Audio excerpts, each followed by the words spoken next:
dan juga yang terjadi korban kecelakaan. Di sisi yang lain, pemasukan dari nikel kita juga sangat kecil. Ini menjadi pertimbangan. Dan yang paling parah, nikel kita berlebih produknya, sehingga bukan harga tawar kita naik, malah kemudian kita menjadi korban dari policy kita sendiri. Sementara kita masa depannya menjadi tidak jelas, di sisi yang lain kita mengorbankan lingkungan dan sosial kita, sekaligus keuntungan yang sangat terbatas bagi negara. Oleh karena itu, bukan soal gegabah, ini soal keberanian dan waktunya habis. Bapak Muhaimin, terima kasih. Dan cawapres nomor urut 2 Bapak Gibran Rakabuming Raka. Pak Mahfud, waktunya 1 menit dimulai saat Bapak berbicara, silakan. Mas Gibran, saya menghormati Anda sebagai calon wakil presiden, sehingga saya tidak akan bicara secara menjebak dan receh-receh.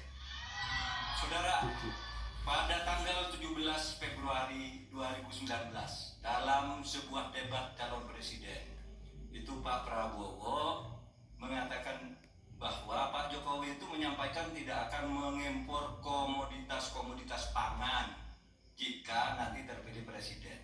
Ternyata, kata Pak Prabowo, 4 tahun memimpin Pak Jokowi masih mengimpor, dan itu merugikan banyak petani.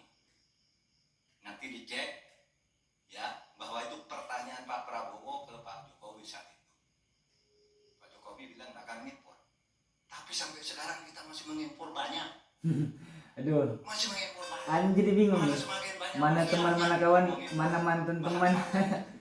Jadi bolak-balik sebenarnya ya. Apa usulan untuk menyelesaikan masalah Pak Mahfud dipilih Pak Jokowi zaman dulu.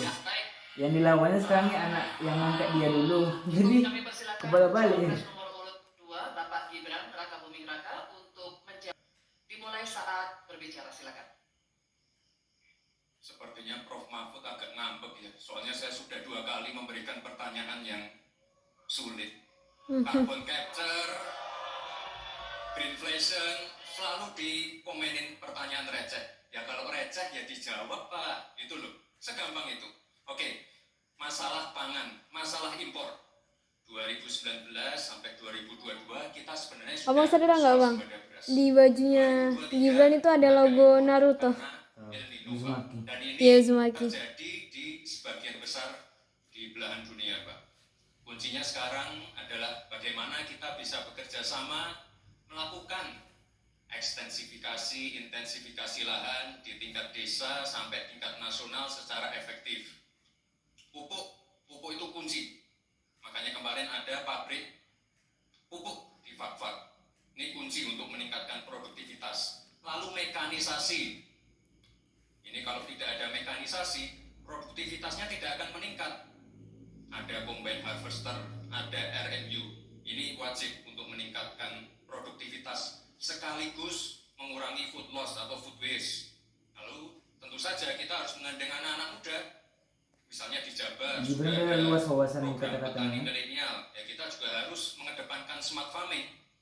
Kita pakai IoT untuk mengecek kesuburan tanah, pH tanah, keasaman tanah. Penting sekali itu, wawasan Pak. Gibran Lalu itu. kita pakai drone untuk menyemprotkan pestisida. Jadi memang yang namanya food estate, lahan pertanian itu adalah program jangka panjang, Pak. Jadi tidak bisa dijudge sekali panen, 2 kali panen, 3 kali panen. Panen pertama, kedua, ketiga itu pasti tidak pernah 100%. Ini yang petani pasti paham. Baru nanti panen ke-6, ke-7, ke-8 baru akan kelihatan seperti apa hasilnya. Itu Pak, terima kasih dan mohon maaf sebelumnya Pak. Waktunya habis. Terima kasih.